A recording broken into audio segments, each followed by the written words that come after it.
Hello again. Now, this is a thought that if I were to be in a pulpit someplace telling, it would take over half an hour to elaborate, maybe longer. I'm going to try to condense it down into a couple of minutes, so bear with me. In Ephesians 1, it tells us that election, those who God chose before the foundation of the world, were chosen according to his private and personal counsel. Well, what does that mean? It means it's none of your or my damn business. It's up to him. Well, does that mean that those people are automatically going to get saved and live the Christian life and go to heaven? Well, in a sense, but not necessarily the way everyone takes it. Let's look over there at Mark 4, the parable of the sower. You notice the different kinds of soil, which is this parable was all about. Some were sown on the hard ground on the side of the road. Some were sown in the weeds, The seed sown in good soil was the fruitful ones. Those are the ones that made it. But when we compare those sown in rocky ground or sown in the weeds to those sown in good soil, when the seed was sown and the response to the seed was the same. So we take it that their experience of the gospel was the same. We look at the parable of the vine.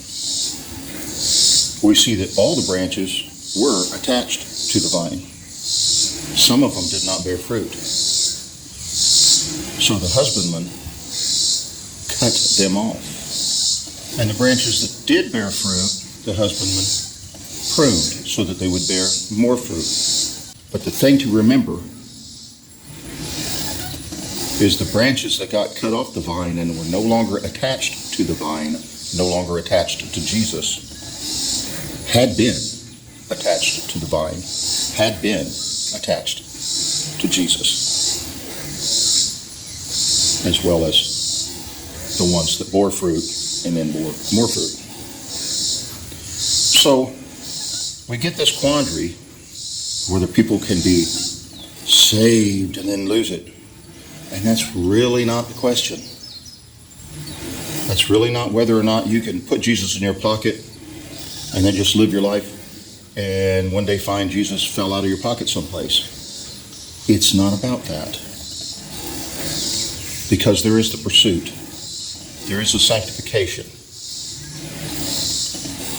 And this is why it also says in the Bible that it's our job to see to it that our calling and election is sure.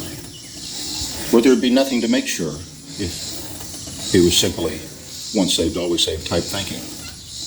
But the Bible doesn't say that. Also, no one can take you out of his hand.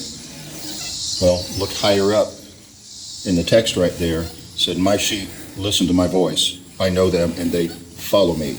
And then it says, no one can take them out of my hand. So his sheep who follow him can't be taken out of his hand. It would seem that the reality of election is a private thing with God and has very little to no bearing on how we deal with people or with our own walk, because we have to make our calling and election sure. Taking in the totality of everything the Bible says on this matter, it appears to us that election is about who God has determined will get there in the end, not who will say the sinner's prayer at some point in their life. And that's his business. Our business is to be faithful. I may make you feel, but I can't make you think. Your sperm's in the gutter, your love's in the sink.